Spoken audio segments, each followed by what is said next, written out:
Morning, Mr. Chicken. We're here to talk to you about our church. Oh, yeah? We were told that you were in a period of need and that you might be receptive to joining our congregation. Oh, really? Was it my next door neighbor here? Well, we shouldn't really talk about Yes, she did. Well, she did. That's my sister. She probably just sent you over here as a joke. Either that or she's pissed at me. I don't know why she'd be thinking I'm looking for a new or different church. So you already have a church. No, I don't go to church. Well, the way that you said new or different made it sound like there was an old or the same. Well, if I don't have a church at all, then anything is new or different. Did I just blow your mind? Would it be okay to sit down for a few minutes? Sure, come on in. First of all, I'd like to leave you a copy of our holy book. This will explain everything about our religion and what we believe. All right.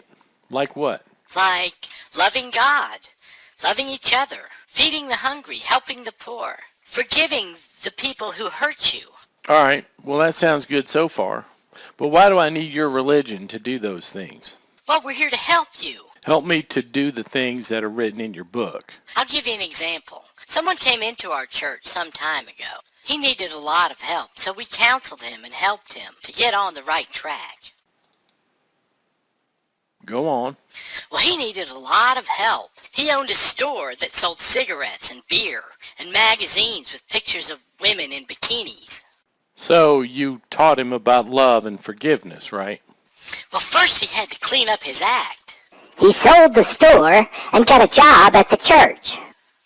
Unfortunately, he was not one of our success stories. Shortly after that, his wife left him. We can't condone divorce in our congregation. So, was this a squirrel named Dwayne? Do you know him? Yeah, the last time I saw him, he was standing on a ledge. Do not jump. It is not worth it.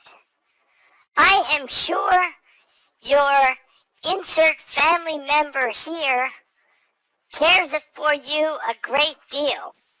It was unfortunate. So, wait a minute. My wife left me with 2 kids here. I'm living alone.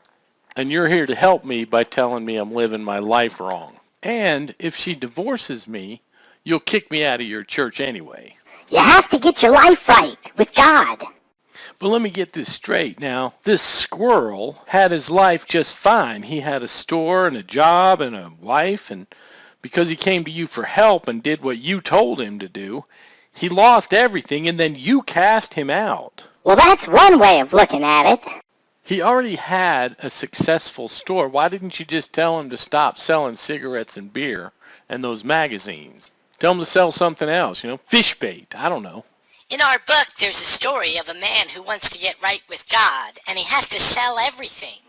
So does that standard apply to everyone in the whole universe? Well, no. If everyone sells everything, then who's going to buy it? So you brought him into your church, and then you cast him out for the problems that you caused him. Let me ask y'all something. Do you really not see a disconnect between the things that your book is saying and the way that you run your religion?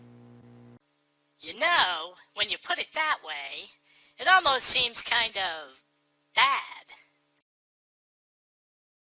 All right, we're done here.